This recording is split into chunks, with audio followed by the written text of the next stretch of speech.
So I'm having a chat with Charles Prest, aka Noon Garden. How are you? Pretty good, yeah. I'm having an amazing festival, as you can hear from my voice. I just played at Greenpeace and it was like so much fun, just out in the sun. Yeah, how was the set? Yeah, like really fun. It was the first one I'd done like solo at the festival. It was super vibey. I was clashing with Diana Ross, so it was pretty hard. I'm sorry, I had to go and see Diana Ross. Yeah, sorry. I would have been there. I tried doing both, but it was hard. That didn't work at all. So we've been playing a track of yours recently called Buella Spa. Oh, cool. What can you tell us about the track?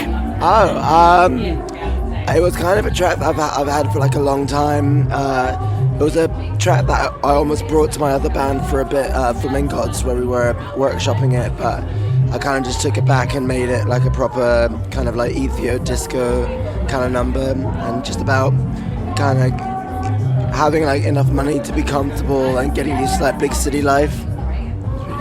Yeah, good. And speaking of Flamingods as well, when you write, do you write for a specific project or just write in general and then see where it fits, or how does it work for you? Yeah, it's like there's definitely, I think we've done like everything at this point where we've kind of written a bunch of songs and that might work for Flamingods. We do sometimes just try some stuff out, and if it doesn't work we just use it for our own like projects and stuff. But yeah, mainly we do just write together and just see what happens basically. And if it doesn't work for them, it works for you. Yeah, I'll just take it right back and just do it. Absolutely. And Flamingods released a record before the pandemic hit. Yeah. What was kind of happening during the pandemic for you personally? I mean, we just put out the album, and we actually finished touring basically just before COVID hit. So we were all kind of in a place of like wanting to relax and take a bit of a break from touring, start writing the next album, which is what we've been doing since then. Just been just writing stuff, sending it over like emails and stuff, and then just recently getting everything back together. So what headspace are you in at the moment? Obviously you've done Noon Garden today. What's kind of the foreseeable future going to be for you? In the next 24 hours or in general? In general, yeah. I mean, it's been such a mad year because I've been doing this, Flamingods, and my partner's project as well. So it's been like an amazing year of just playing a lot of music, which has been good.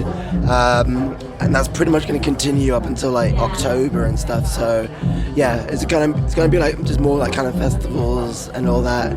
Just trying to rest back home for a bit whenever I can, whenever that will be. And with the Buella Spa being out, and I've got a couple of singles of yours now, are we now gearing up to a bigger body of work? Yeah, I mean, there's been so much music that I've had in the archives for like fucking ages, and like I'm just only now kind of catching up with myself. So there's quite a lot that I want to start putting out in the next year or so. So yeah, I'm pretty excited. Yeah, absolutely. So 2023, what's kind of floating around ideas-wise? Touring, writing, Noon Garden, Flamingods, what's kind of happening? It's gonna be all of it, all at once, man.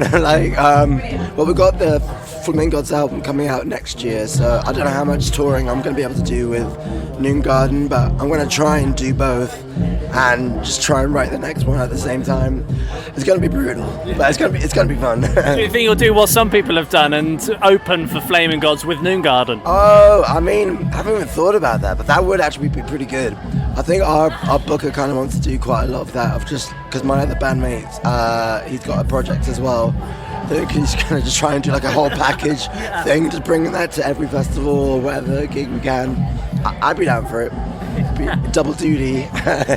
Yeah, fantastic. And kind of looking back, how did kind of you start in music? What was it that was, I don't know, in your childhood or now that made you go, I want to be a musician, I want to perform on stage, I want to write music? Yeah, there was so much music in my family. Like everyone had like different music tastes. My sister like grew up listening to like UK garage and shit, and my brother was like in punk bands and stuff, and my best friend learned guitar at like a very young age, and I kind of just started me off. And then we went to a festival called ATP, which just absolutely just blew my mind. And I think it was from that point onwards I was like, I gotta at least try to be a musician because that just looks so much fucking fun. But yeah, it's been like a lot of like tiny things, and yeah, I love it. Absolutely. And looking forward to the future, you must have a bucket list of things you want to kind of tick off. I'm sure Glastonbury was on there. Oh yeah. But what's that one thing that you do still want to achieve while in the music industry? I don't even know at this point. I kind of want to go to as many places as like humanly possible to play. There's still so much of America that I haven't seen yet. Want to go to Australia, just tick off all the fun festivals and stuff. Just meet as many people as I can as well. There's a lot. There's quite a lot. Yeah. Get a few records out. Great stuff. And I like talking about when you get into a studio. So you've got a demo, you've kind of written the track basically, and I'm sure it's different for Flamingods and Noon Garden, but what happens once you step foot in that studio? How does it go from demo to finished track? It's so interesting because we have been spending quite a bit of time doing that process at the minute, where we've spent 2 years, at least with Flamingods, having demos.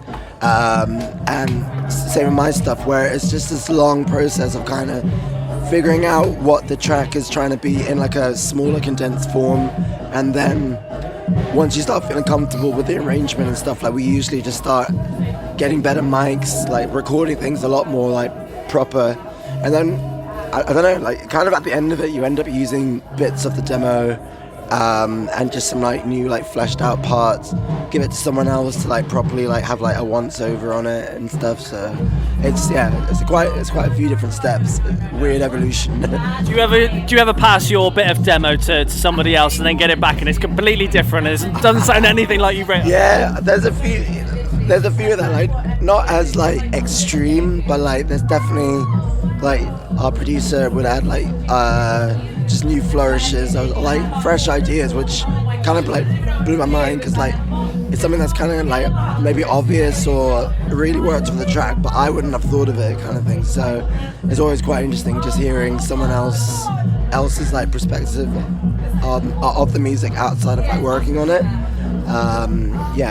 That's been like the most interesting part of what we've been doing so far. Great stuff. Well, Charles, it's been a pleasure having a chat with you. Yeah, I hope you can actually understand me, because it's pretty like, no, I don't even know what this is. You're all good. Thanks very much. Thank you.